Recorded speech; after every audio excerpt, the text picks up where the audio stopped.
Биыл наурыздан бастап Қазақстанның электронды үкімет порталында жеке меншік тұрғын үй құрылысы үшін тегін жер теліміне кезекке тұру қызметі іске қосылды. Енді кез келген қазақстандық 10 сотық жерді алуға өтінім бере алады. Алайда азаматтарды сан түрлі сауал мазалайтыны рас. Анығын айтайық, ал сіз видеоға лайк басып, каналға тіркеліп кетіңіз.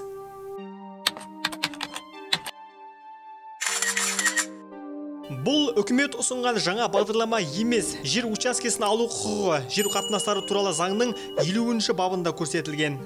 Жерді кім тегін ала алады? 18 жастан асқан кез келген қазақстандық жеке меншік тұрғын үй құрылысы үшін 10 сотық жер телімін тегін ала алады. Бұл ретте сізде жылжымайтын мүлік, яғни пәтер, үй, гараж, жер учаскесі бар жоғы маңызды емес. Дегенмен тұрғын үйді пайдалануға беру актісіне қол қойғаннан кейін ғана жердің иесі атанады.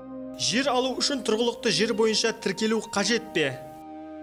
Жерді Қазақстанның кез келген өңірінен алуға болады. Ол үшін тұрғылықты жердің және тұрғылықты жер бойынша тіркеудің қажеттілігі жоқ. Жер алуға қалай кезекке тұруға болады? Қазақстандықтар кезекке онлайн тұра алады. Ол үшін компьютер мен электронды сандық қолтаңба кілті қажет. Әрі қарай электронды үкімет порталына өту керек. Осы қызмет атауын іздеу жүйесіне енгізуге болады, немесе жылжымайтын мүлік жер қатынастары бөлімінде жеке меншік тұрғын үй салуға немесе жер телімін алуға жер телімін қарау немесе алу үшін кезекке қою деген қызметін таңдауға болады. Алматыдан немесе Нұр-Сұлтаннан жер алуға бола ма? Мегаполистерде бұрыннан бос жерлер жоқ. Мысалы, Астанада 2007 жылдан бастап кезекке қою жүргізілмейді. Ал Алматыда 2006 жылдан бастап жер алу мүмкін емес. 2022 жылғы сәуірдегі жағдай бойынша Шымкентте де бос учаскелер жоқ. Алматы маңынан жер бере ме?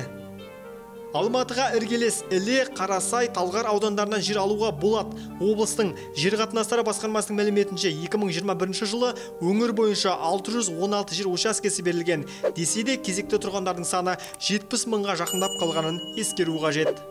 Жерді мәңгіге бере ме?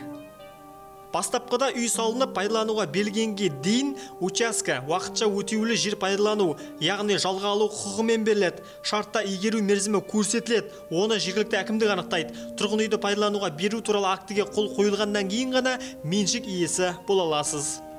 Жерді алып, оны бірден сатуға бола ма? Уақытша өтеулі жер пайдалану құқығы жылжымайтын мүлікті сатуға өкілеттік бермейді. Нысанды сату үшін ең алдымен оны меншікке беру керек. Мұны тек үй салу арқылы ғана жасауға болады. Жерді алып, ешқандай құрылыс жүргізбеуге бола ма?